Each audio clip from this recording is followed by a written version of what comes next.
Ladies and gents, we're gonna cut this waiting period a little bit short tonight, and we're gonna go and dive directly into it. Sorry for the short delay, but we're ready, we're rolling.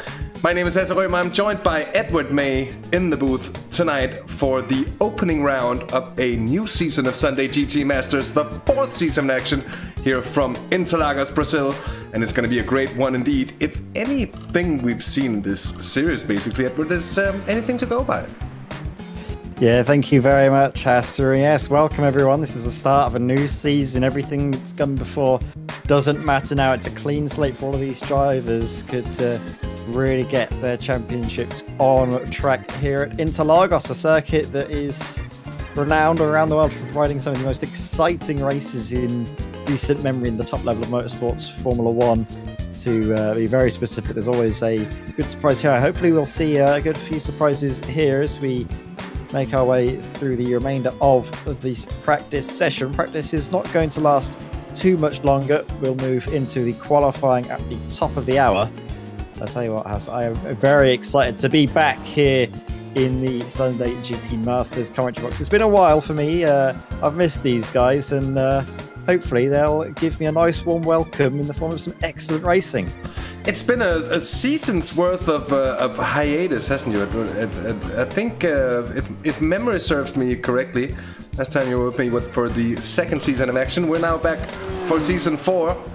And yes, indeed, I think it's going to be grand. Here we're watching Gaston Messeroni, whose name we found out last season, Edward, that we have indeed slaughtered on an occasion or two, I'm afraid, but it's Messeroni and not macaroni. And I think probably I would have figured out I was also just kind of living the dream as you are once in a while. But anyway, a quick pace, an influx of BMWs throughout the grid this season, which is going to make it quite interesting as well. And as you mentioned, Edward, because of delays on the session, we will have our practice session moved forward into qualifying at the full hour here, 9 o'clock. I was about to say my time in Denmark, of course. For anyone elsewhere in the world, it might be a different time, depending on where you are. It's 8 o'clock for the Brits, I'll jump in to say quickly, but could be more. We've got another newcomer as well here, and it's a Norwegian fella, or is it? I think it is. It's the Scandinavian sort of flag they've displayed for him. But actually, Charlie Lund Nilsson, that's very much a Swedish name, so I would suggest that we're dealing with a Swede here, although I cannot say for certain. My apologies if I'm wrong. It does tend to happen from time to time, so we'll have to see, Edward. A fair few newcomers to the series. It's going to be interesting to see how they fare along. Yeah, one of the few drivers here opting for the Audi. We've currently got 4 of them out on track. Charlie Lund Nilsson being the fastest of the bunch. The top 2 spots currently being occupied by drivers in the BMWs. Good to see plenty of BMWs, a car that I'm very fond with. I tend to race this, all that big beefy beast in the GT3 category. Surprising though, Hassan, not to see any Mercedes. That Mercedes GT3 Evo is by far and away the top car in its class, the most dominant that I've seen the GT3 field for some time. Actually, it's a very, very quick car. Just acceleration at the corners, straight line speed as well. There is nothing that comes close. But maybe these drivers are anticipating a bit of a change in the balance of performance. This is still on the old build, I guess we will call it, for iRacing, the Season 4 patch, or is it Season 3? I think Season 3, Season 4, whichever. The new season patch is going to be coming out in about a few days' time, so this will be the last time for drivers to get used to the cars, how they handle before the BOP is applied in the next coming days. It is true, Edward. I'm looking through it, and I don't see a single Mercedes here on the 24-car grid that we have on display for tonight, so an interesting one there. I don't know if it's a sort of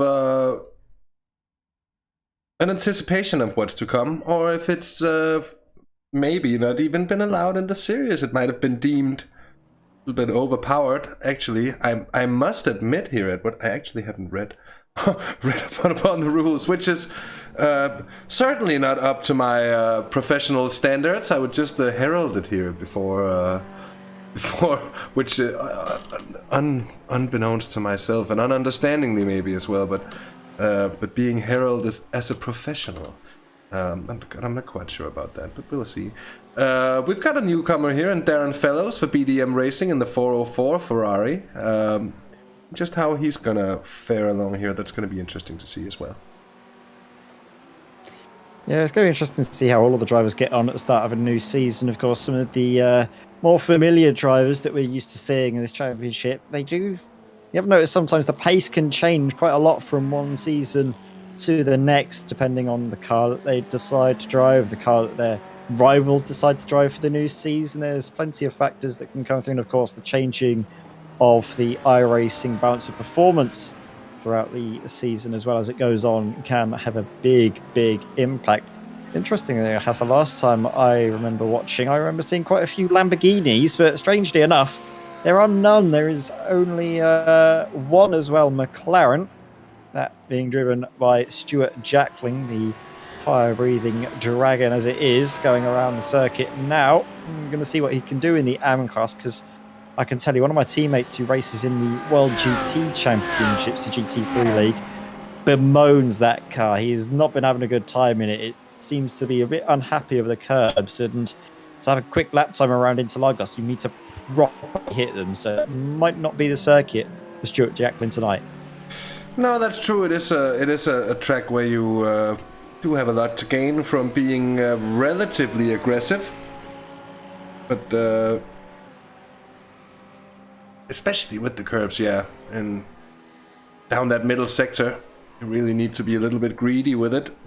Now, the first few flying laps coming in here, very easy as well to pick up a bit of an off track there on the exit of turn 4. Now up through the middle sector as they go.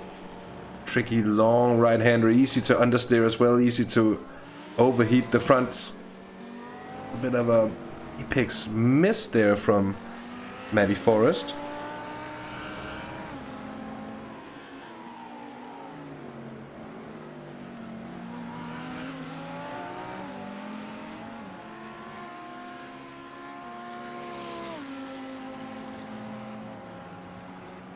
Just watching Matthew Forrest now winding his way around the final couple of corners, keeping it flat out through the left, all the way up to the start-finish line.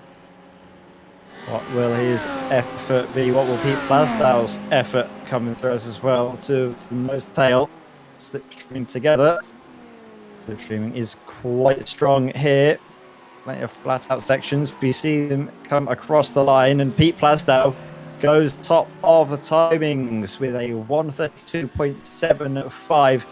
Very good effort indeed, ahead of his teammate Matthew Forrest, and shows you the sort of the gulf in the time you can gain and lose from the slipstream. He's, well, pretty much 7/10 shy of his teammate.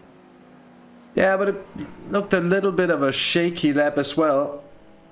So no real surprises there, I would say. Just looking through, there's Chris Pio, who's in a new car this season, into the Ferrari. Oh, it's going to be interesting to see, because he's been in the Ford GT for what feels like a lifetime, Edward, but it is the first time we don't see the Ford GT. It's been deemed too legacy even for the Sunday GT Masters now. However, with that said, we do have a fire-spitting McLaren there's of Stuart Jacklin for Easy Racing. And just how that's gonna fare, well, anyone who's driven this car before knows that it's quite a handful. It's got a lot of potential, but it's like it's always on a knife's edge. And especially loves to over-rotate at the rear. Yeah, it really especially is. on corner entry. It's quite dreadful on that. So at least that's my opinion. But a very pretty car, a very cool car, and an old car by now, and a car that sort of calls for an update. It sort of there's a fair Does sound few. beautiful. It does sound very good though, but there's a fair few examples of McLaren GT3 cars to choose from, basically. And I must admit that I can't keep the difference on what's the different numbered McLarens. You know, I find it just a tad confusing, Edward, in the end. But that's what it is here. A good lap here coming in from Nick McLaughlin. Really gets some rotation on the rear end of his Ferrari, and a little too much in the end as well. He goes around and almost taps the wall there. Never mind though, he got his lap in, and that's, I think, all that matters to him. Here's Stephen Orrell. There's no more vegan Mercedes. Now we got a vegan Porsche instead. Drifts off to the inside there.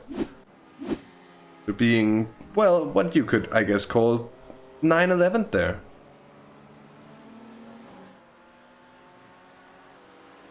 Just watching now. Timothy Vanderbroek.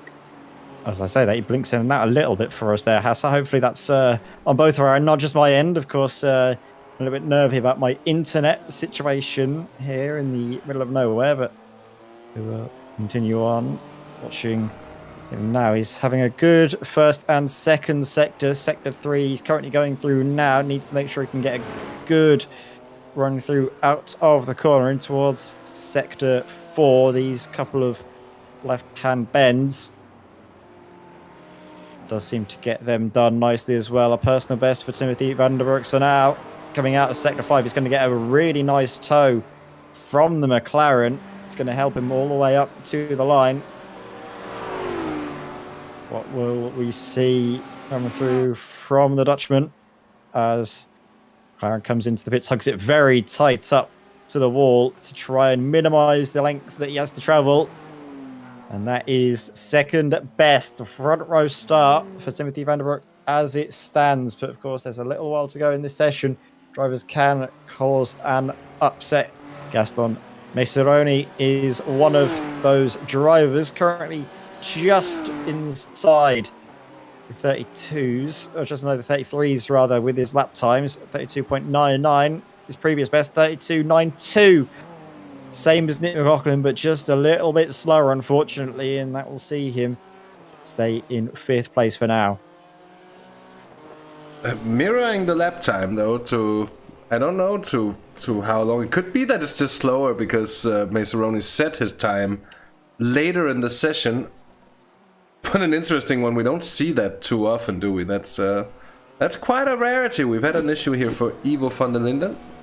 1, 2, 3 Ignition Racing. And there, BMW. Oh, yeah, just gets that off track at the exit of turn 4 and calls it a lap. Bit over halfway through this 15-minute session. It sounds like a fair bit of time to have 15 minutes, but once you're into the thick of it, Edward, it usually turns out that it isn't all that long in the end. And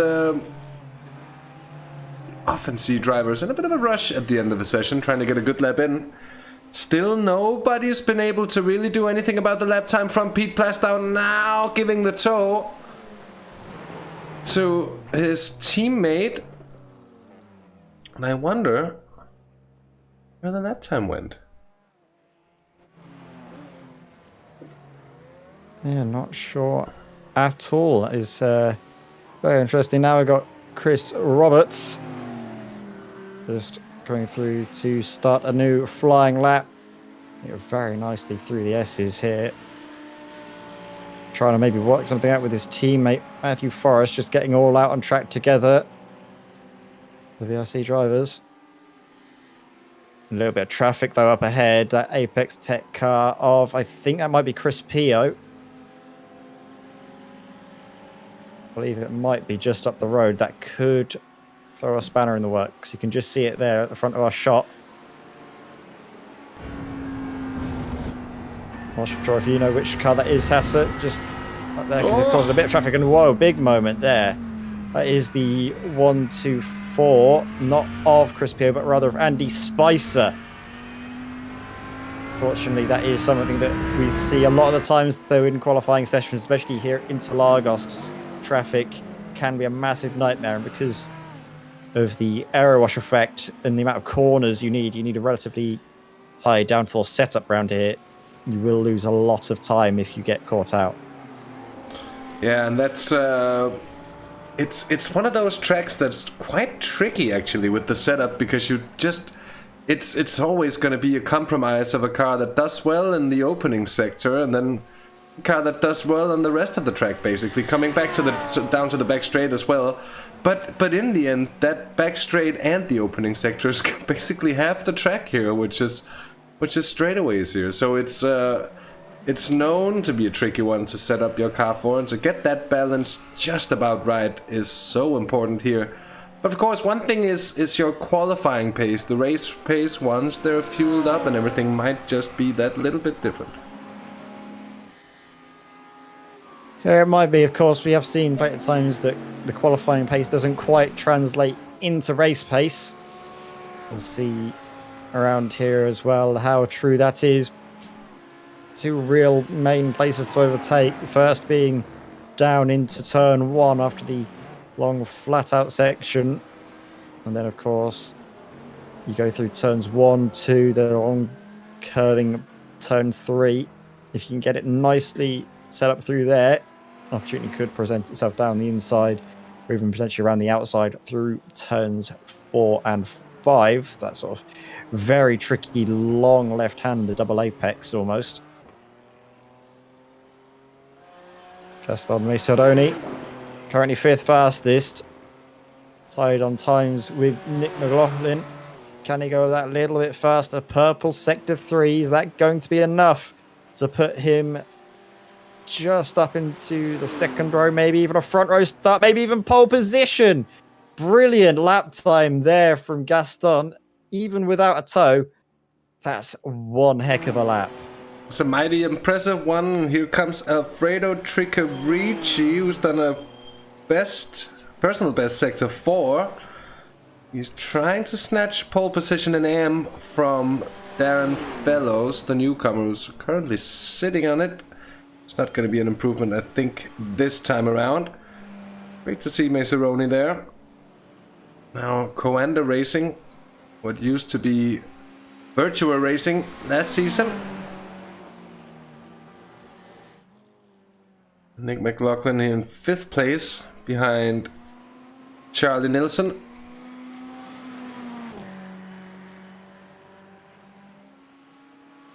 Matt Sisler, 13th overall at the moment. That's actually 14th overall, but 13th in class. Both he and Chris Roberts, none of them really known as qualifying specialists per se, but they'll be looking for it. As I say that, Chris Roberts has just had an off track there, and I'm not quite sure he's going to make it around for another lap, but he isn't. He certainly isn't. So probably going to be it for his qualifying here. Oh, Macedoni's gone off here as well, and I don't know why. Was that a flying lap that he was on? Or is he trying to... I think he probably just was trying to get onto a flying lap and then maybe backed out of it when he ran wide and saw there were 2 cars behind. Plastow's in the pits, so it's going to be no more laps for Pete Plastow. He's sitting 2nd at the moment. Here comes Vanderbroek. He's looking to start his final flying lap. Yes, indeed. And does that right about now. Needs to find just under 0.2 of a second on Macedoni. Here goes Nick McLaughlin, though. 2nd best. And better Plastow, but about 0.03 of a second. We got Vanderbroek on a flying lap here. We'll be watching the sector times as he comes through. Macedoni, did he make it onto a lap here? He probably is gonna make it. He's got 15 seconds. He should have enough time here. It might be a little bit touch and go, but I think he will have just enough time as he comes across the line. He probably will be one of the last drivers to complete a flying lap. In fact, he will be the last driver to watch come across the line. As Matthew Forrest is going to come to the end of his lap, currently 9th fastest. We expect a little bit more from him. What can he do? as he breaks the timing beam. Does not seem to improve. Stays 9th fastest. Not the performance I was expecting from Matthew Forrest, that's for certain. But as it stands, in fact, pretty much guaranteed, unless James Foster can pull a lap out of nowhere. First and second sectors don't look too electric. So for all the world, it seems that Gaston Messeroni will hold on to that provisional pole position. We will have a watch, though, just to see what James Foster can do. Can he maybe get up ahead of Matthew Forrest? See if he can get as many positions as possible. Doesn't seem likely. No, stays 10th fastest. So with that, we come to an end of the Pro Class qualifying. But we still see a few AMs out there. Alfredo Tricarici just up to come across the line now. What is this going to be? Can he get a little bit higher up the order, try and displace Darren Fellows, who's the fastest AM in qualifying? No, he cannot. Neither can Matt Sisler. He's a pro driver. He stays 14th fastest. Tony van der Linden, then 20th fastest, 6th fastest AM driver in the session. Doesn't seem to be on a particularly quick lap. Comes across the line and takes the end of qualifying. So no late improvements, Hasse. Gaston Messeroni, pole position. Absolutely so, and what a close session though in the end, with some late improvements, dare I say, within the last few minutes there. A great time from Nick McLaughlin as well, bettering Pete Plastow in the final moments. Looked like a good lap from Timothy van der Broek, but he was impeded, or whatever happened. He called it off, and that was about it for his qualifying. We're just waiting for the session to take over, and as I say it, there we go. Gaston Messeroni for Coanda Racing on pole position, ahead of Nick McLaughlin, Pete Plastow, and Timothy van der Broek on row 2. Then Charlie Lund Nielsen and Patrick Gannon on row 3, with Remco Barlow and Nicolas Cucato, Matthew Forrest and James Foster, with Ivo van der Linden and Craig Durant. I'm sorry, I'm on a bit of a frog in my throat, but Craig Durant there, row 6, 12th place overall. 13th and AM pole sitter, that's Darren Fellows for BDM Racing, ahead of Matt Sisler, the pro driver. Then Alfredo Tricarici, second in AM, alongside Chris Roberts. Then Matt Maddox and Ari Sherwood on row 9. Row 10 with Chris Pio and Tony Van Linden, and then Stephen Orrell and Stuart Jacklin, with Andy Spicer and Martin de Jong, who I'm not quite sure is going to actually take to the grid, Edward, but we're going to have to see just how that plays out. He hasn't been qualifying. He's there as mentioned, but no more than that, it seems at the moment. Oh, and it doesn't appear to be at the moment. He seems to have missed it. He's joined us in chat for just missing out. He had a minute and a half to register, but iRacing said no. So it's going to be no Martin de Jong, I'm afraid, which is a bit of a sad one. It's a bit of a shame. But with that said, Edward, we're just about 20 seconds at the most from getting the cars underway here from the opening round of Season 4 here of the Sunday GT Masters. Yeah, not long to go. We've got a little while of a pace lap as well to get the drivers a little bit to get their tyres up to temperature. Just seeing like Gaston Messeroni will lead the field behind the pace car. Off we go, and the first race of this new season, Season 4 of the Sunday GT Masters, is only a few moments away, Hasse. How nervous do you think the drivers are feeling behind the wheel as someone who's raced in iRacing before? It's always a little bit nervy. Oh, it's very nervy if you're not used to it, if you're not in race form, so to say. If you're one of those drivers that put in a number of races every week and you've got it sort of under your skin, that's going to be a big advantage, I think, for anyone here. But coming into a league race as well, some of the drivers, especially the newcomers, might have a little more nerves. But mostly, I think it's going to be excitement and the prospect of a clean sheet, a fresh page to write upon, a new season of racing that's just about to dawn upon us here. Yeah, so See from Hassel's words, no pre-new season jitters for these drivers, as we see Gaston Macedoni now right up behind, setting the pace, giving the safety car a wide berth, making our way through the left-hander. When will Gaston decide to go? Usually you want to go as late as possible to stop any drivers having a chance of slipstreaming you all the way down in towards that first corner.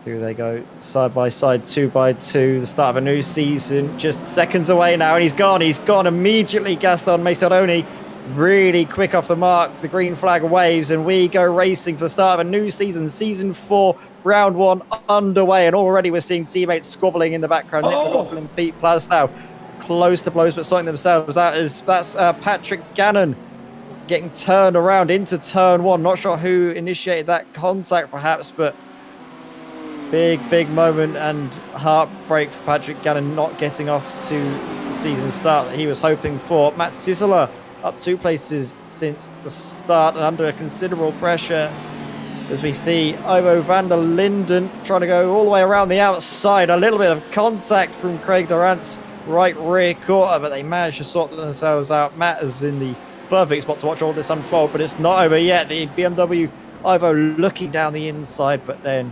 deciding better of it. The first lap has been fast and frantic already, as we have a quick look at what happened to Patrick Gannon. Yeah, we're gonna have a better look at it here. Oh, just touched. No, just... Oh, he actually, that was quite impressive. He came across the track, and I don't think anyone actually hit him there, but... Yeah, very fortunate. Just a tap of that right rear tyre onto the brakes. The car sort of breaks traction on him and sends him spearing from right to left across the circuit, but great awareness from everyone to avoid contact here as we see Chris Pio, the American driver behind the wheel of the Ferrari, under a lot of pressure actually from Stephen Orell. Tony van der Linden will be glad to see that battle happening in his rearview mirrors to allow him to focus on the battle up in front out of his windshield. On board with Stephen Orell in towards turn 1. Are we going to see a move? Maybe not, but we are going to see a little bit of defensive driving from Ari Sherwood as Tony van der Linden tries to find a way through, doesn't quite get the move to stick. Both of them go very deep through turn 1, and it's actually Tony van der Linden who loses out a considerable amount. Is that going to open the door for Chris Pio in towards turn 4? He's got a nose just up the inside. They're going to try and go 3 wide on board with Stephen Orell. Here you can see, is he confident on the brakes? No, there's a little bit of contact. And how on earth was there not further contact? That was very scary stuff. And Plastow's had a problem as well here. Pete Plastow. I wonder what happened into here. Turn 4. It's been a long, bloody moment here, I'm afraid, for Pete Plastow, who just loses the rear of the Ferrari on into the hard barrier on his own. That was turn 4, but it wasn't. It was earlier, and it was turn... I thought that's, if you're going to lose it, you'd lose it maybe from contact, but no, all by himself. Turn 1. Oh, what's Nick McLaughlin done here? Holy moly, that was quite the moment there. Stuart Jacklin has had a problem as well. That's in turn 1 as well as the McLaren actually does exactly what you spoke about it doing quite often there earlier. And then Chris Pio, who got bumped there on the rear and just sort of somehow manages not to either hit or get hit by anyone else. A very, very dramatic few moments there. And look at this, Maseroni's been caught up too by Nick McLaughlin massively as well. I have no idea where he lost all that time from. He had a comfortable cushion of at least a second. Now he's under heavy pressure here, and the Canadians on the outside. He's going to get a terrible line. The race leader there is going to be compromised on the exit. And McLaughlin's going to go for it. And he's going to sail on through into the race lead. And at least so it would look, but actually... No, Gaston's got the inside line. Yeah. He's going to fight it back all the way through that double right-hander. And then the third right-hander might just pull curtains on that move. And all of a sudden, from attack to defense for Nick McLaughlin, trying to keep behind Timothy van der Broek. And he just about succeeds for now. Going very defensive is Nick McLaughlin. We're going to see an incident here. This was Ivo van der Linden into the first corner there. Back, though, with live pictures, Nick McLaughlin can now focus yet again on trying to get ahead of the BMW. I think this Ferrari is running slightly less wing compared to the cars around it because it looks really quick in a straight line. On board with Charlie Nielsen, the Swedish driver, we assume, with a great view of all of this action. All the way around the outside goes Nick McLaughlin. He's going to have pretty much identical line as they go 3 wide all the way around the outside. The Ferrari sweeps past one car. Can he sweep past the second? No, all of a sudden, Timothy Vandenbroek, there's contact on all 3 of them, all 4 of them off in a huge incident, causing a massive roadblock. So many drivers coming through, and all of a sudden, look who's in the lead of the race, Nicholas Cacato. I have no words for what happened there. I've rarely seen an incident. I don't think I've ever seen an incident like that in years of commentating on sim racing. That was quite the pileup, to be honest. And I'm just gonna go back through the sort of event viewer here. I'm seeing if we can actually get to see just what happened. Yeah, here we go. So down into turn 1. Is that Fender? Was that on the inside trying to make it 3 wide? That's Vandenbroek. They touch here. McLaughlin gets turned. So does the Swede, but he corrects himself. McLaughlin's the biggest loser of all of them in this situation there. Gaston Maceroni actually gets a decent run. But does he manage to hold it from Matthew Forrest? That's the question. Only just about, with Remco Barlow now in it too as well. Still watching the replay, I know. See if it's still the situation here as Cucato and Maceroni, the 2 teammates from Coanda Racing, now leads from Matthew Forrest and Remco Barlow. And then in behind it's James Foster making a move on Craig Durant there. That was a brilliant one, but he's gonna... That was a sketchy moment though, because James Foster nearly lost the rear end there. If we go to replay, you can just see that rear end stepping out as he comes through the left-hander, just about regains it. But that little bit of a braking moment that had to be done in evasive action was going to give it 3 wide as we just go to the replay, but we're going to see it still anyway. Here, he sends it through, and then the rear end, you can just see it breaking traction. The Porsche has to take evasive action, has to get onto the brakes. Charlie Nielsen needed to take evasive action, and he needed to take evasive action a second time, and this was the 3 wide moment. 2 cars go door to door, they lean on each other just a bit too much and loop all the way around, and unfortunately the Porsche gets the worst of it, the brunt of the contact there. Dear, oh dear, that is heartbreaking. Did everything right, got involved in the incident, held the brakes, yet still got hit. And that was Craig Durant with quite a significant amount of damage as well. Thankfully, only to the front of the car, and in the Porsche, that's not where the engine is. So seems like mechanically that car is all right, but aerodynamically it will suffer greatly. Yes, I'm afraid.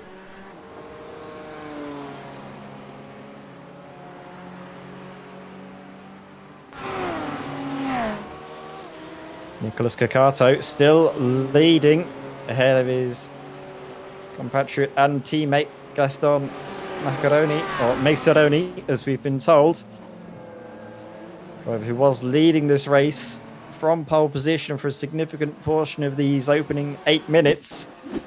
Sadly, sees himself down in second. Replay here for Charlie Nielsen. Never mind. Craig Durant, who's had a big issue already for this Porsche. He goes way off and it just doesn't want to turn. He's going a bit quick for it as well, but it's certainly not playing ball, is it? Trickerici's in the pits there. He's gotten his fast repair. They do have a single fast repair per race now this season. And it'll still be that old 50% fuel limit. So about 30 minutes into the race before we'll see pit stops coming through. Yeah, and sadly, I think that we will probably not see that car make it to the end. Maybe if there's plenty of fuel saving, it might just be enough for Tricerici, but I think there will probably be a second pit stop needed for him, so his race is, well, going from bad to sadly worse there with that quick pit stop he had to make to repair the damage. Remco Barlow, car we're currently following. Why does it have a Place at the moment. It has a Coanda livery. Yeah, it seems to be struggling a little bit though, Hasse, actually, for top end. I think they're running maybe a little bit of a higher downforce setup. You're seeing that Remco's using a Coanda. I think that seems to be a spec map issue more than anything else. For some reason, I'm seeing the... for some reason, I'm seeing a Coanda spec map over his livery. It seems like a weird mishmash of things occurring there. But I can tell you the Coanda Racing drivers are 1 and 2 for the moment.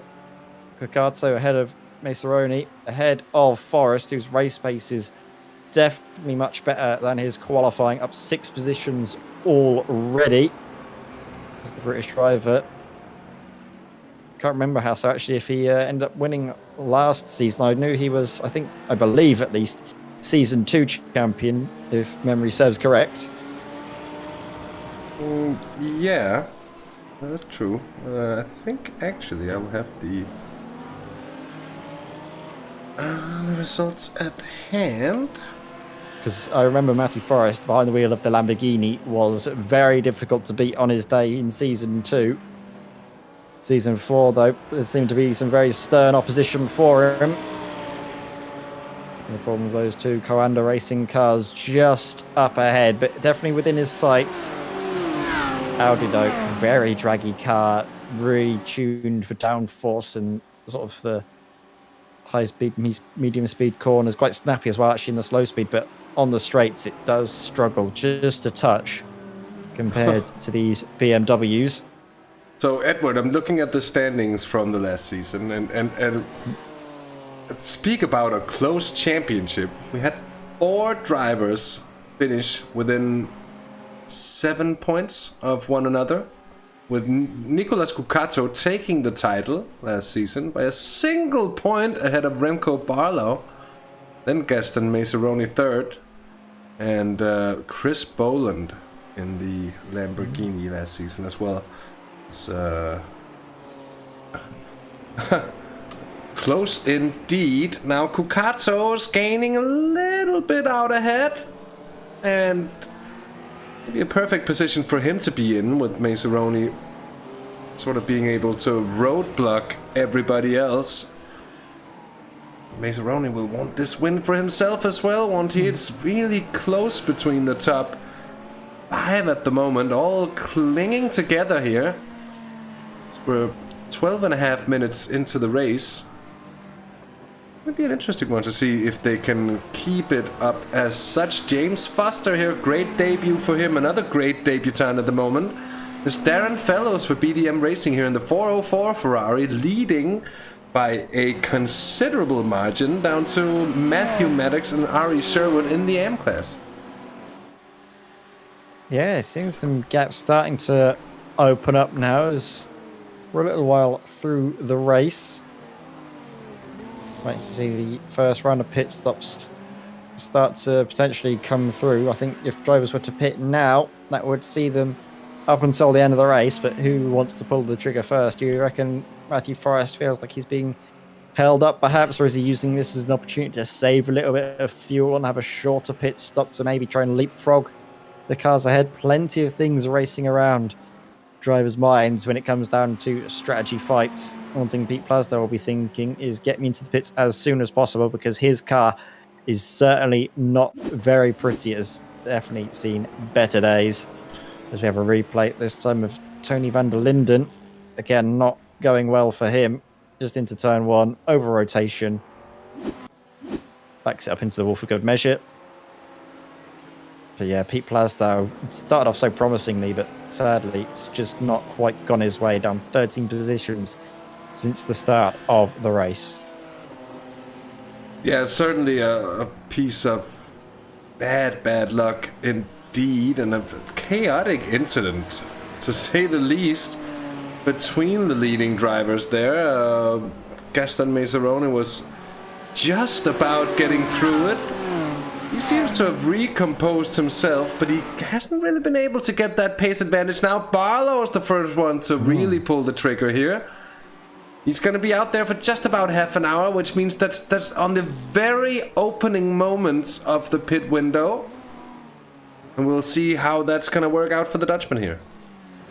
Yeah, it's very interesting. It's mainly about what Nicolas Cacato can do in the lead of the race. We know that Gaston is probably the quicker of the pairing, but for now, Gaston seems content to stay in behind. But for how much longer now that he knows that drivers are trying to maybe undercut them, maybe we'll see a change of position, because Gaston Messeroni, we know how fast he is around this track. His qualifying performance was absolutely sublime, but he runs a little bit wide. Does that open the door for Matthew Forrest? He has a little sniff, but thinks better of it. He's already seen too many drivers come to blows at the lead of this race. He doesn't want to add yet another name to that list, because, my word, there's been a lot of dramas up for the lead so far, and we're only, well, like, about 15 minutes into this race. There's still plenty of room for more dramas to come through in the next 3 quarters of racing here at Interlagos. Yeah, easily. I think he's definitely still a shout for the win, though, Hasse, even despite everything that's gone on. Still in second place. You've got to say he's looking very comfortable here tonight.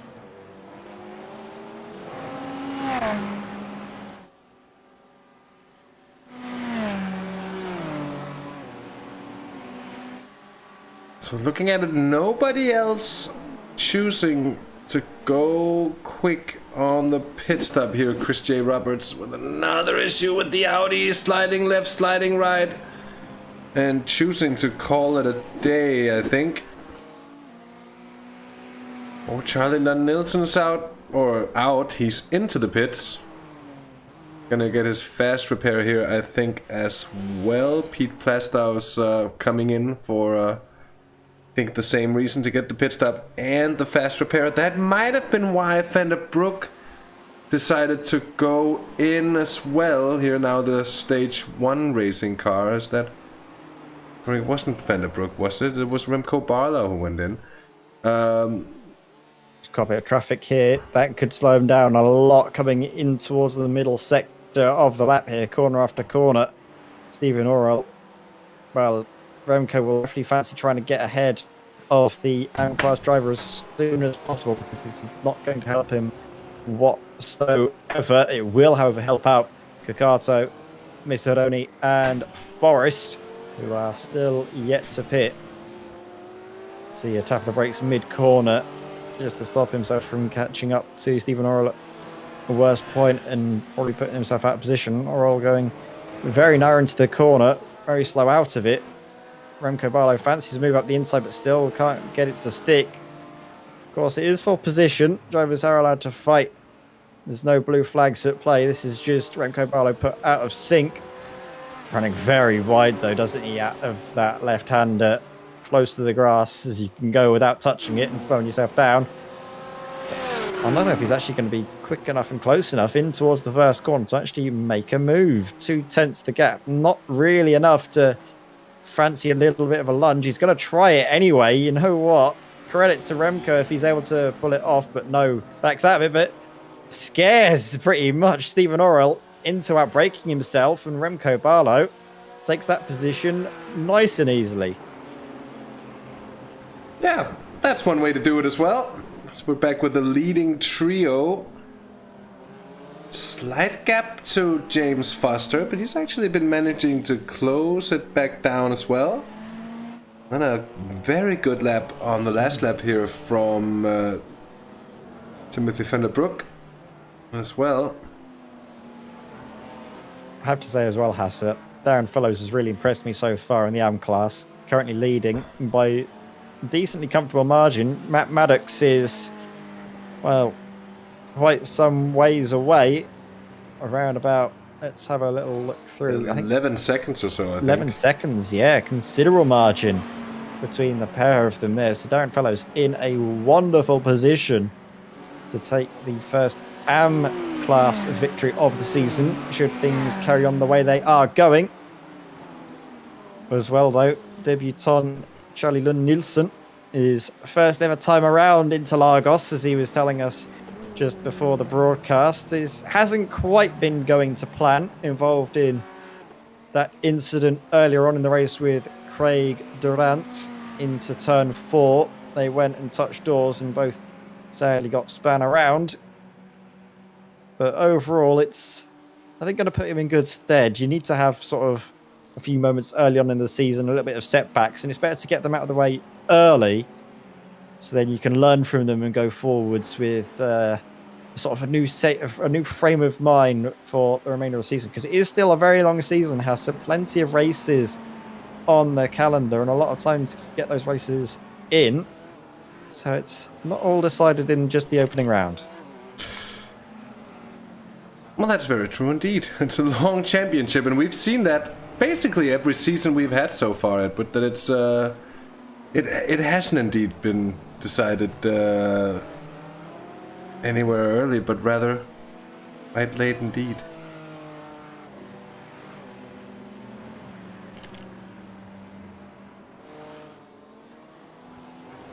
Right, this alert under decent amount of pressure actually from the aforementioned Darren Fellows, who's got a bit of a train of cars in behind him. Kikato still ahead of Maceroni. What was Kikato's last lap? Just come across the line now for a 1:34.85.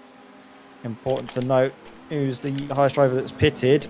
Remco Barlow, last lap 1:34.77.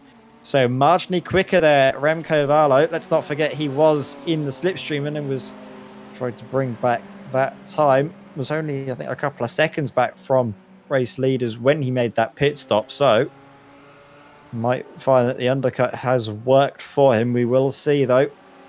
That is just a snapshot of one lap time comparison. James Foster. Foster as well, actually, by a bit more, by around about 0.4 of a second. So that's a bigger advantage. But now Remco Barlow's found himself in a little bit of traffic. Has just had to get past Ari Sherwood, which he's been able to do. The Apex Tech driver not putting up too much of a fight there, I imagine. Knows that Remco is quicker, knows that Remco has pitted, and they haven't. We have Stephen Orrell further back, currently 4th place. And I think that's an interesting battle, actually, for the 3rd place in the M class, because Stephen Orrell isn't too far back from Ari Sherwood. Only about a couple of seconds, and I think actually Stephen Orrell has been trying to bring that gap down. Lap times haven't been looking too shabby at the moment for the Dairy is Scary Porsche. Yeah, a scary moment, that, actually, is he lost the rear end just a little bit. That's... You gotta live within the Porsche if you want to go quickly. Need to get it to rotate. And when it does, it tends to do so quite a lot. But that's the life of a Porsche driver, isn't it? Stephen Orrell trying to close the gap on Ari Sherwood. He's not quite doing it here. There's a pass for position. I think Maddox. Oh, Maddox was there on the inside. Ivo van der Linden's gone past. And Maddox is consistently losing time, actually, on Darren Fellows, who's gone past on Matt Sisler as well. That's pretty interesting. Patrick Gannon on the tail here, and Nick McLaughlin. So McLaughlin on the comeback after his earlier incident. Let's see what he can pick up. Of course, every point is going to count in the end. We've crossed over the halfway marker of this race. Ari Sherwood's gone past Remco Barlow. I wonder. There's Barlow. He actually didn't. I think Sherwood is well behind. He is indeed. So Barlow now trying to get up on the tail of James Foster. Foster, who had that incident, of course. He has yet to have his first pit stop, of course. Remco Barlow, still the first car on track to have had his pit stop done, and I say that as Matthew Forrest comes into the pits, as well as Nick McLaughlin here. With 24 minutes of racing done here, they might have just tried to pull a slight undercut on the Commander cars here, Edward. I think as well, Hasse, it might be to try and cover off Remco Barlow, who does get ahead of Nick McLaughlin and James Foster. So Remco Barlow finds himself in a very good position. Nick McLaughlin and James Foster just coming out of the pits now. Both of them have had incidents in the time in between, so to say. Look at Forrest is out there. Forrest is actually ahead here of Remco Barlow. So. Oh, he is. Yeah, you're right. So that's helped out Matthew Forrest quite a lot, actually. And when he's not ahead by much, and he's not ahead of Matt Maddox by much, but just enough to be nice and safe in the knowledge that he can start to push and try and go for the undercut ahead of Kakato and Mesaroni. Mesaroni actually, his pace very nice now that he's in the lead of the race. That times you would imagine will start to come down probably into the low 34s. Yeah, seemingly working out nicely for them at the moment. Coanda Racing 1 and 2. Wouldn't be surprised to see the lap times drop indeed, Edward, as the fuel load gets lower in the cars. 34.4 for Mesaroni, who leads now. So they've had a switch of position here between the two. I'm just gonna see what happened between them. Oh.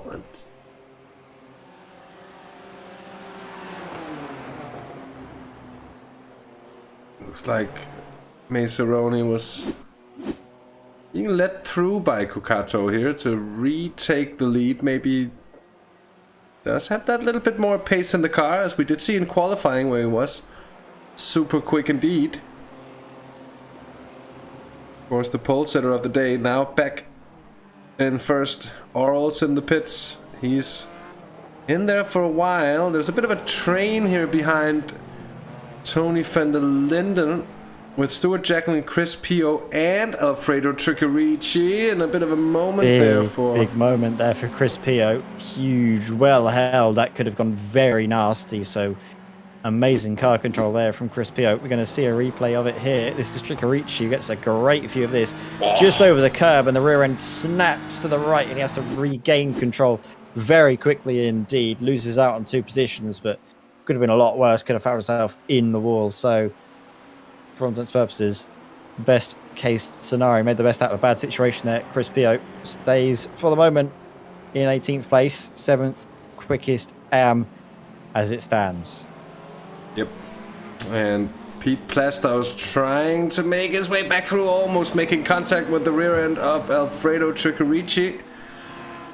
What has happened up ahead here is just a bit of a lengthening of the gap between the top 3. It's consistently BMWs up there. Darren Fellows, though, really flying the flag for Ferrari in AM as well. But I don't think he will be there for too long, will he? If he keeps on displaying performances like this, at least. Pete Plastow, I'm afraid, has had a problem this time around, though. Let's see what happened to Pete. He gets touched. And is that by... I wonder... I think that was Chris Pio. Yeah, here it comes. Slight touch to the rear there of Plastow, but enough to send him around, and he's not gonna be too excited about that, is he? Actually get Martin de Jong out here turning laps as well. Apparently he was signed up in the wrong car, so I'm not sure if he's actually driving the Audi, or we'll have to see. He's driven it before, at least, here. Patrick Gannon, though. Good to actually, that's the one thing to say. It's good to see Martin de Jong out. I've been racing against him and his teammates in the World GT series. He's a very quick pedaler. Me and him both in the AM class, and I think at the moment he's actually looking quite nice for maybe a title challenge in that series. So maybe he can try and transfer that form into this league. Of course, in the league he is in the BMW, so a very different car in the Audi. But I'm just gonna see whatever Martin has signed up in here. I'm not quite sure. Because there was a mention that he had been signed up in the wrong car for the session. So that might be why he's in the Audi. I don't think he would be able to really... No, he is signed up in the BMW as well. No. So he will be in the BMW and truly competitive. Again, you could say here, as Ivo van der Linden finds Matthew Forrest moving up on his inside. By the way, Barlow and Forrest, that is on for track position as well. They have both had their pit stops done already. And they'll do wisely not to battle each other too hard here. Of course, there is positions to be gained, but they want to make sure that they can try to sort of use the undercut to their advantage once the cars ahead have had their pit stops. Looking at the pit lane time, and it's going to be a tough call between, well, even the leading cars and this bunch at the moment, Edward. We'll see the pace of Remco Barlow at the moment. Last lap was actually quicker than the race leaders. Matthew Forrest very close to that sort of pace indeed. But truth be told, all of the leading cars are within a few tenths of a second here on the last lap. So, generally speaking, they're close. We'll see just how close they are once they come in by the end of this lap. I would assume, at least, given that we've just got 15 minutes left to race here. You can imagine so, but we will see if that is the case as Matt Maddox comes into the pit lane and misses the pit, but actually has to crawl a little bit further forwards. Oh, and he'll be passed then by Tricorici. I think it's a short stop, but it's a pretty long way out of the pits there, and it is a bit slower than going properly on the track, at least from the exit there. So they're not gonna get back through. Oh, I have to say as well, they're still battling up ahead. Matt Forrest and Remco Barlow going at it tooth and nail, hammer and tongs.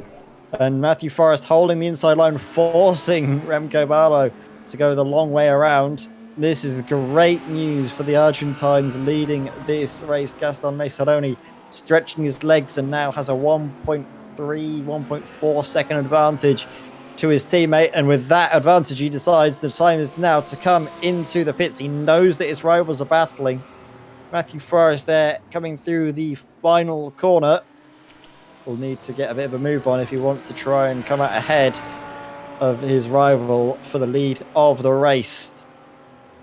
But Gaston Maceroni has been looking very quick all evening long. Currently stationary in the pits, still needs to get moving soon. He does get moving soon. Will it be enough to see him out ahead of his rivals? I think just about. You can see him now coming through the pit lane. And he's done just enough. Gaston Maceroni, actually quite a nice sizable advantage, doesn't he? Up ahead of Matthew Forrest and the battling Remco Barlow.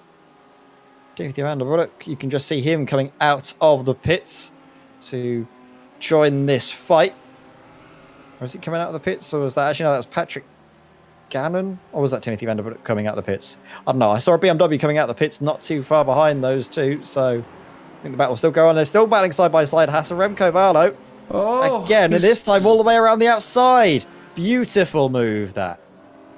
Pretty well judged in the end there for Remco Barlow, who's gotten past on Matty Forrest from a long way back, but Forrest a little bit of a poor run exiting turn 4 up through 5, and then the long right-hander. It's not an easy play to...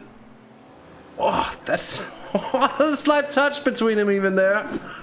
And if there wasn't fair play to him here, Kukato's in the pits.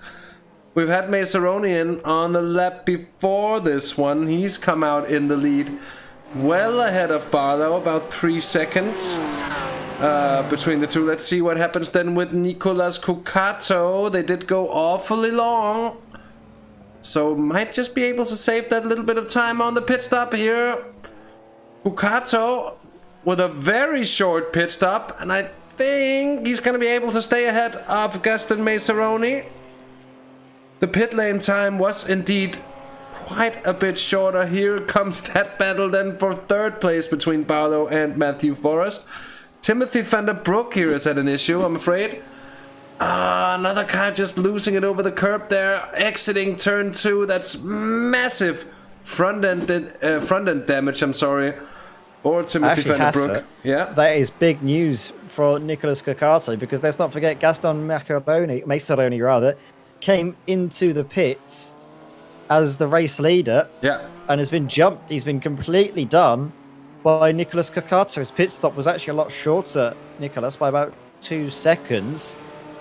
And that has helped him massively. Actually, his pit time was, trying to work out my maths here, about 1.7 seconds quicker, 1.6 seconds quicker. But the overall pit time, PLT, the time into the pits and out of the pits, was about 3 seconds quicker. So that is a huge jump from Cocato. It's got him the lead of the race by about 1.2 seconds. And I don't think we're going to be seeing any more team orders now. They've managed to get themselves a nice size of buffer to the cars behind. It is a Kawanda Racing 1-2. Why not? You know, gloves are off, but battle it out for the final 10 minutes.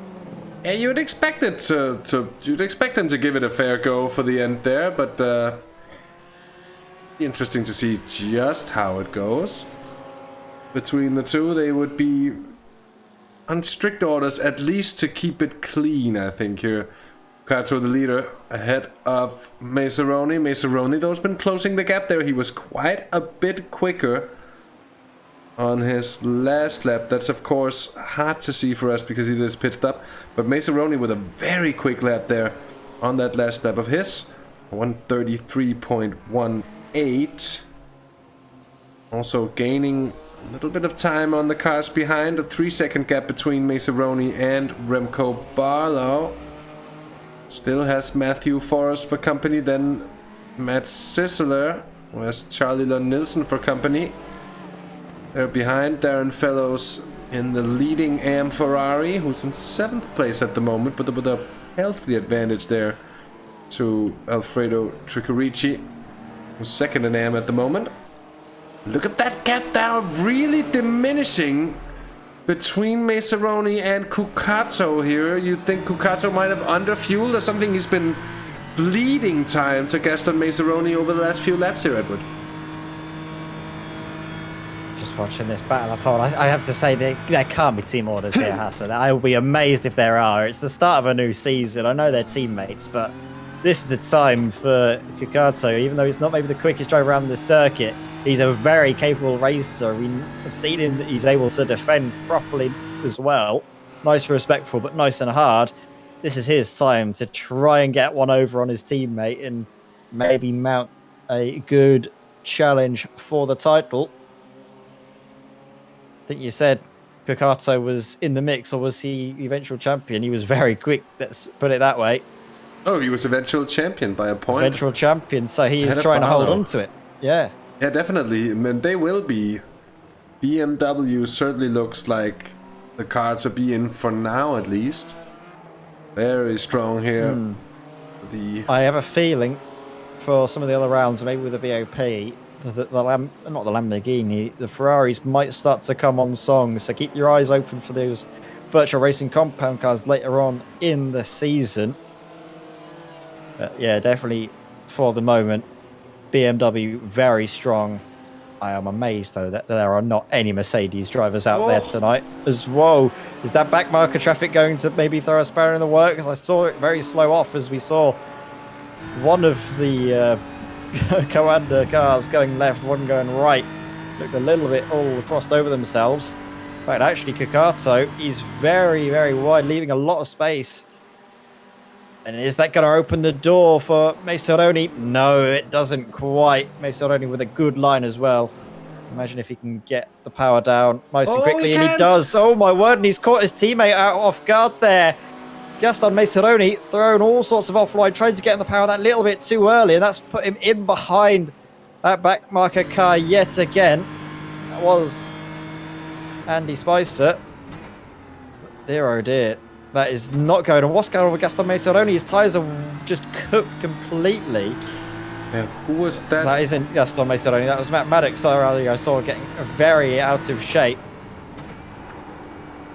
But look at that there, the BMW over-rotating yet again there. Maseroni has cooked his rears, I think. Easily done. So easily done in these GT3 cars. And once you get that little bit extra heat, we talk about this a lot, Hasse, don't we? Of the sort of the nasty spiral you can get of the heat in the tyres from the slide. That then, because the tyres are hot and less grippy, you slide more, and then that gives more heat, which then causes more sliding. All the while you're losing lap time, and there's nothing you can really do to get the tyres back into shape. 54 degrees of track temp, so it makes sense here, Edward. You understand why. 54 degrees. That's quite hot indeed. Maseroni had the pace before.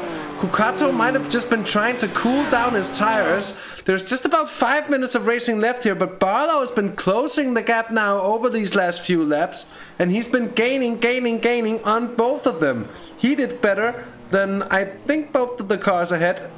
Indeed he did. On the last lap, he gained a 1/10.5 on Nicolas Cucato. That's not going to get him close enough here over the course of just under 5 minutes with a gap of 2.5 seconds, but it's not to put a bit of pressure on here. Certainly not getting dropped by Gaston Maseroni either, it seems. So watch out for this one. Might be, there might be more to this than we just about think at this late stage of the race. Back here as well, this is Andy Spicer. And then Matty Maddox, who gets passed by the RPM BMW. That's Patrick Gannon there, sitting in 5th. Gonna get his way past on Maddox as well. Back with the duel for 2nd place.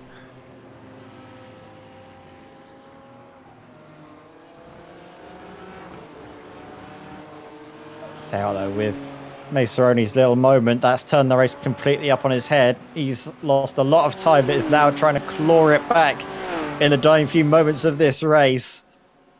You can see now the gap is a second between 1st, 2nd, and 3rd.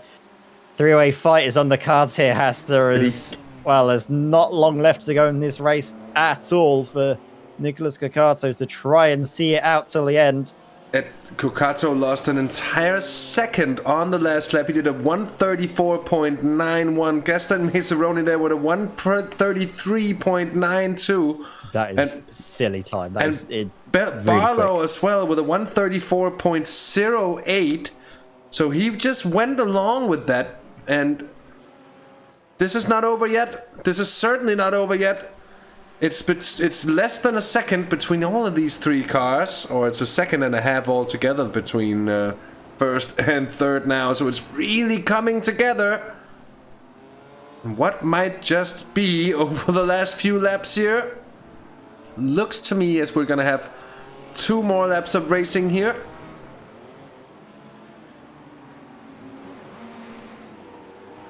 With 2.5 minutes at this point, Edward, I think that's gonna make it up to the 2.5 minutes. Here is Nicolas Cucato, who had that very short pit stop, and you wonder if he's just trying to save the fuel to make it to the line. He realizes maybe that we're gonna do maybe a lap more than he's expecting. I'm not quite sure, but he's losing big time to Maseroni, who will be able to go for the move here shortly, I think. We'll see. Right into turn 1, but it's less than 2/10.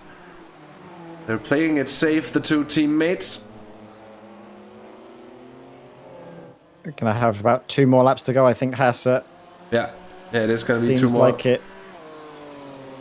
Must be on board here with Remco Barlow. Now a second away from the lead of the race. Mind you, there's a Gaston Maseroni in between.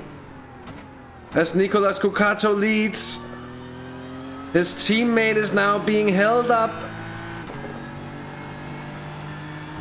Cucato just needs to be safe here and not try anything silly as they both go side by side. I say nothing silly. They go side by side in one of the most risky areas of the circuit for contact. But I tell you what, Maseroni, hats off to you. That was a brilliant move. Left plenty of space, as did Cucato. And into the lead of the race for probably the third time this race. He's lost the lead and retaken it so many times. Gaston Messeroni back into the lead of the race. He started there, he had to fight his way up and down, and now sees himself back up into first place. And you will see the white flag greet him, and I think he might breathe a bit of a sigh of relief now as he's pulling away from his teammate in just a few corners. He's already got that gap over to 7.5 tenths of a second. Now, what can Remco Barlow do? He now can see that Kakato is starting to lose the slipstream a little bit. He's getting closer and closer, the Dutchman. Can he try and upset the rhythm and maybe get himself onto that second step of the podium? Maybe try and spoil the party for Coanda and take away their 1-2 finish at the start of the season. A good run is needed through this left-hander, which he seems to get, but I don't think he'll be close enough, Hasse. And then Kakato, all he needs to do is try and nurse it home and not make any mistakes. Yeah, and that's easier said than done when you've got a driver of Remco Barlow's caliber breathing down your neck. Barlow's trying to just bring in a little bit of uncertainty about his intentions, but it's not gonna shake Kakato, I think, the reigning champ. Very cool in this situation. Be making sure that he makes the fuel. I don't know if that's the thing that he's looking out for. Remco Barlow is gonna have a hard time, I think, making it before the checkered flag. That's a bit of a late dive in there. He manages to carry the speed, Kakato, and he's seemingly safe. Are any freak moments here come on to the final straight? That's a very good run though for Barlow. Oh, this could be a sprint here, Edward, to the line. It could be indeed, but Gaston Messeroni will greet the checkered flag and win the first round of Season 4 of the GT Masters. And I think, you know what, Barlow has got it right at the line. Kukato's out of fuel. Kukato's out of fuel, but he manages to get there in third place, just ahead of Matthew Forrest, with Patrick Gannon there in fifth. Gaston Messeroni takes the win here. What a finale! That was rather incredible.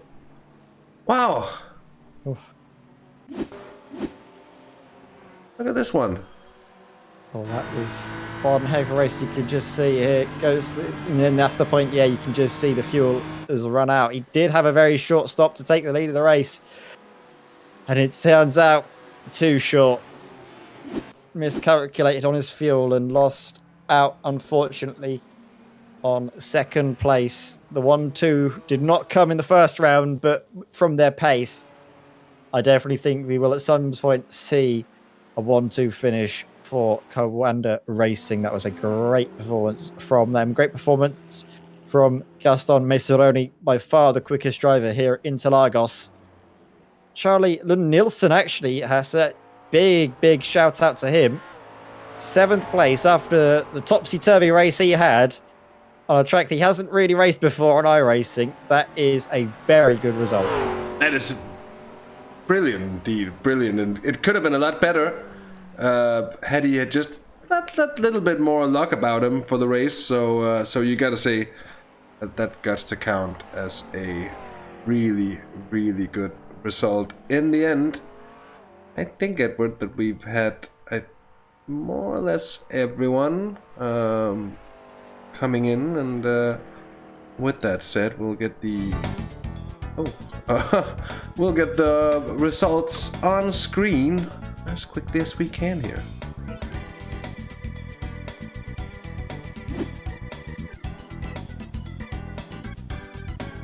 And just for ease, I'll separate them in. We're gonna go over to Ed May for the results in Pro. If I could see all the results on my screen, that would be very good. Still has that sort of issues. Wait, I think we might be able to. Oh, I can't. Never mind. My apologies. I'm gonna take it myself. I can open up the YouTube stream, Hasse, so I can do it now if you would like me to. Because I can see that that's gonna be Gaston Messeroni took the race victory for the first round of Season 4 in the Sunday GT Masters. He didn't have it all his own way, though. Had to battle his teammate and pretty much everyone else on the track to get it at the end. Remco Valo in dramatic fashion snatches P2 away from Nicholas Cocato in third, who had a miscalculation of his fuel. Matthew Forrest is the highest place of the virtual racing compound drivers. Qualifying didn't go his way, but his race pace more than made up for it with a very respectable 4th place finish to start the season. Patrick Gannon there in 5th place for RPM Racing. Patrick Gannon, I believe, was the driver involved in that really early on mistake, wasn't he? Just tapping the wheel on the grass into turn 1, but fighting back brilliantly and keeping himself out of trouble nets him a nice, comfortable P5 ahead of Nick McLaughlin. Charlie Lund, debutant and racing around Interlagos for the first time. Very good P7 when you consider all the dramas that befell him. Matt Sisseler, Apex Tech Community in 8th place ahead of James Foster, independent driver, and Ivo van der Linde there in 10th place. Then 11th, we see Timothy van der Broek, 11th ahead of Pete Plasdow, who really did not have a good evening. Craig Doran in 13th. Martin de Jong, who just about made it, went around for a few laps and then came back into the pits, finishes in 14th ahead of Chris Roberts. But with those drivers doing that many laps, I believe they will be classed as non-finishers. Anyway, Hasse, that was a very dramatic Pro class race, but you can talk us through now the AM class and their results. Absolutely so, and it was a superb, supreme win for Darren Fellows on his debut, winning for BDM Racing. Well clear, and by well clear, that's about half a minute ahead of Ari Sherwood, who gets second there for Apex Tech Community, and Stephen Orrell, the independent driver, in third in M. Then it's Tony van der Linden ahead of Alfredo Trigorici, Chris Pio and Stuart Jacklin, and then Matt Maddox and Andy Spicer taking their fight to the end of the race for these last couple of positions in AM. With that said, Edward, I think it's about time we head over for the interview part of the post-race procedures. Yeah, the time of the evening where we get to really pick the drivers' brains apart and get to the bottom of some things that we might have been thinking about all race long. And I think the first driver we need to bring in is the driver that came, sadly not in first place, but rather in second place. We'll bring him into the comms box now. Remco Valo joins us. And Remco, that was a very exciting race for you. We saw you up and down the field scrapping away, and just to take P2 at the end in dramatic fashion, you've got to be pleased with that result, considering you started a little bit further down the order. Good evening. Yes, I'm really happy with it. Of course, first there were a little bit of crashes, which I took advantage of, and then it was just trying to be consistent and don't overcook the tires, and climb to the top. Yeah, it was a very good race from you. Not everybody can see this on the YouTube stream, but we can see it in Discord. You've got a PlayStation 1 Hagrid, and you had to conjure up a little bit of magic, didn't you, to get that result, to get yourself through out of trouble. But it was a brilliant race, and especially at the end there, was it just strategy that seemed to work out for you in the end by pitting early? Yes, but it didn't work how I hoped it would work, because I ran in a little bit of traffic, which cost me quite a bit of time. But yeah, I think the strategy did it again, which helps me always. So yeah. Is that something you're looking to try and carry with you for the rest of the season? Is maybe try some strategies, maybe going for the undercut, maybe the overcut, depending on the circuit, depending on what traffic might be like? Yes, definitely. I every race that I do, strategy it's in my plan. So I like to do strategy races, because not everyone does it, but you can gain a lot of positions by doing a good strategy. How do you come up with those sort of strategies as well? Is it done before the race, or maybe sort of during the race? Do you have anyone in your team or some sort of person around you that helps you sort of come up with the strategy, or is it all just done on the fly? Most of the times it's just done on the fly, because of course when you have a race like this, I started, what was it, P9, P7 or something, and then I already thought that I wanted to do my undercut, because I have a lot of traffic, etc. Yeah. So I do it most of the time on the fly. Well, I credit to you. You've got a great strategy brain working there that got you P2 at the end of the race. Good way to start off your season. Is there anybody you'd like to give a shout out though on the broadcast before we say goodbye to you? I would like to do a shout out to Nicholas Picato, of course, and to Mace Roney. Also to my own racing team, WPR Racing, and Simcraft's Dutch SIMRACING podcast. Well, thank you very much, Remco. Good to see you, and best of luck for the rest of the season. Well, thank you, and you guys did a great job as well. I think tonight I will definitely check the stream later on. So thank you, guys. Many thanks, Remco. All right, see ya. Hasse, that was a very happy Remco Barlow after his excellent P2 finish, but I'll allow you the pick of the bunch. We've got plenty of drivers queuing up to have a word with you. And I've already brought in one. It's Nicolas Cucato. And quite an interesting finale here. Nicolas, your first race as the reigning champion of the series. How did that feel doing? Hi guys. It feels great. Luckily it was better than expected. Unfortunately I lost the race for some miscalculations with the fuel. But yeah, we managed to get top 3 with the guys, so really happy. Yeah, and indeed, certainly a very dramatic moment there, running out of fuel just a few hundred meters from the line. That's a very slight miscalculation if ever I've seen one.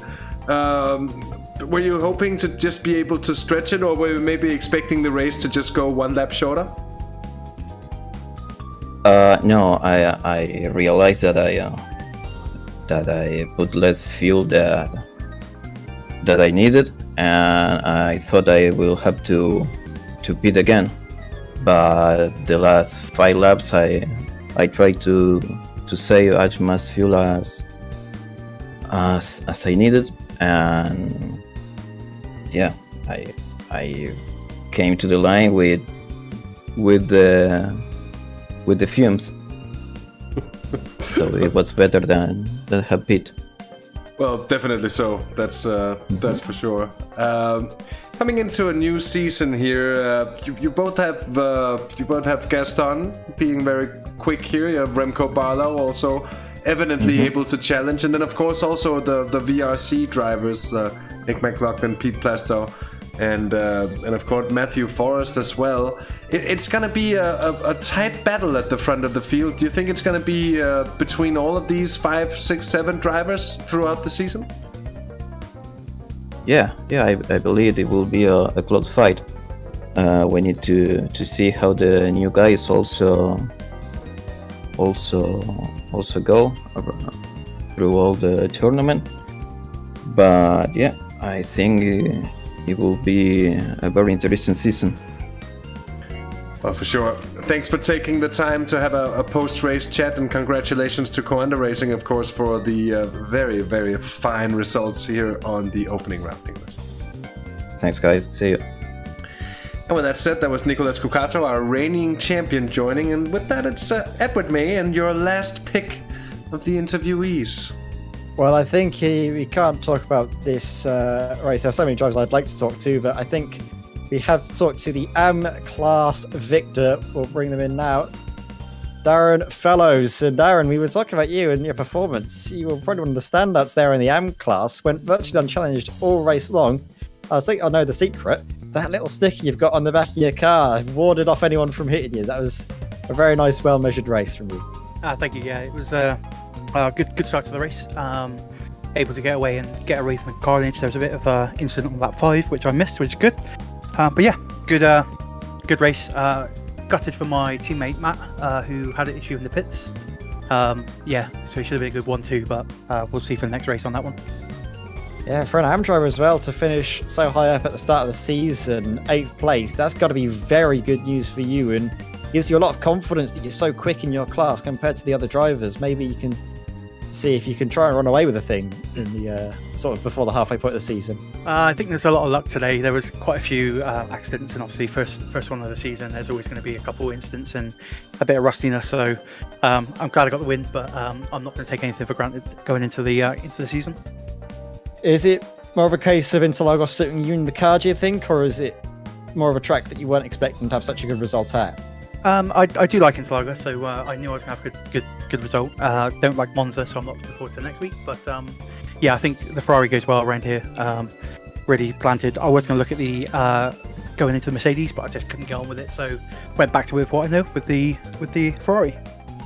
Interesting. I remember the Ferrari used to be renowned as a straight line rocket, so we'll see if that characteristic comes through in Monza with the new build as well, because I think that is the time when we will see the new build coming through. Are you excited about seeing the changes to the balance of performance? Maybe that'll give you an extra few kilometers an hour?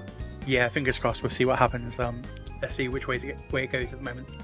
All right, well, congratulations, Darren, on your race victory. Kept yourself out of trouble, which is the main thing to do, and bagged yourself a really good result. Before we say goodbye to you, though, the floor is yours for any people you would like to shout out. Shout out to Matt, my teammate, and Brad, who couldn't be here for this one, but he'll be back for the next one. Just a shout out to Acertech and also VRS for the wheel and pedals as well. Thanks. Excellent stuff, Darren. Best of luck for Monza. Thank you. Have a good one. And with that, Hasse, that comes to the end of our sort of interview segment of the broadcast. But now we will have to look forward to all of the action at Monza and what might come through for that round, round where we expect to see plenty of slipstreaming.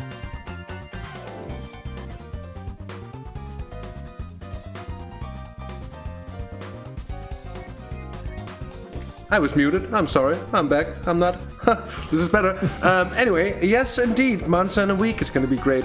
It's always a staple hold track when we come around here in the Sunday GT Masters, and one that can produce some ample drama as well. We've seen that in the past. Hopefully, we're going to see it as well in a week's time here. So thank you all for tuning in with us here tonight on Virtual Racing Compound. I've been Hasse Rømer, joined by the brilliant Ed May. And as I said, we're going to be back in a week's time from Monza. So don't miss it. Same time, same place. See you in a week. Until then, take care, have fun, and bye-bye.